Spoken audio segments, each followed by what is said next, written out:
ഇപ്പോൾ പൊതുവെ ആൻഡ്രോയിഡ് ഫോൺസിൽ എന്തെങ്കിലുമൊക്കെ നോട്ടിഫിക്കേഷൻസ് വന്നാൽ ഇവിടെ ആ ഒരു ആപ്ലിക്കേഷൻസിൻ്റെ ഐക്കൺസ് കാണിക്കുന്നതായിരിക്കും. ഇവിടെ നിങ്ങൾക്ക് മുകളിൽ നോക്കിയാൽ കാണാൻ പറ്റും.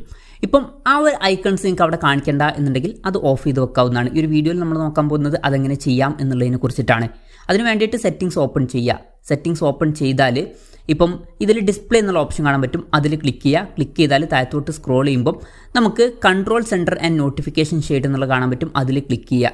പിന്നെ ബ്രാൻഡുകൾക്കനുസരിച്ചിട്ട് ചെറിയ വ്യത്യാസങ്ങളൊക്കെ വരുന്നതായിരിക്കും. അപ്പം അങ്ങനെയാണെന്നുണ്ടെങ്കിൽ നിങ്ങൾക്ക് ചെയ്യാൻ പറ്റിയിട്ടുള്ള കാര്യം എന്താ വെച്ചാൽ സെറ്റിംഗ്സിലോട്ട് വരിക. സെറ്റിംഗ്സിലോട്ട് വന്നിട്ട് നോട്ടിഫിക്കേഷൻസ് എന്നുള്ളത് സെർച്ച് ചെയ്യുക.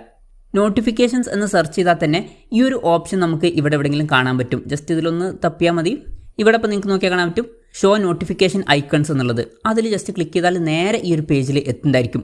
എന്തായാലും ഇത് ഓൺ ആയിട്ടാണ് കിടക്കുന്നത്. ജസ്റ്റ് ഓഫാക്കി കൊടുക്കുക. ഓഫാക്കിയാൽ അവിടെ ആപ്പിൻ്റെ ആ ഒരു ഐക്കൺസും കാര്യങ്ങളൊക്കെ പോകുന്നതായിരിക്കും. അപ്പം ഇങ്ങനെ നമുക്ക് മുകളിൽ നോട്ടിഫിക്കേഷൻസ് വരുമ്പം ആപ്പിൻ്റെ ഐക്കൺസ് വരുന്നത് ഒഴിവാക്കാവുന്നതാണ്. ഈ ഒരു വീഡിയോ നിങ്ങൾക്ക് യൂസ്ഫുൾ ആയി എന്ന് വിചാരിക്കുന്നു. എന്തായാലും ഈ ഒരു വീഡിയോ പറ്റിയിട്ടുള്ള നിങ്ങളുടെ ജെന്യുവൻ ആയിട്ടുള്ള അഭിപ്രായം ജസ്റ്റ് ഒന്ന് കമൻറ്റ് ചെയ്യുക. അതുപോലെ തന്നെ ഇതുപോലുള്ള വീഡിയോസ് ഇനിയും കാണാൻ താല്പര്യമുണ്ടെന്നുണ്ടെങ്കിൽ ഈ ചാനൽ സബ്സ്ക്രൈബ് ചെയ്യാവുന്നതാണ്.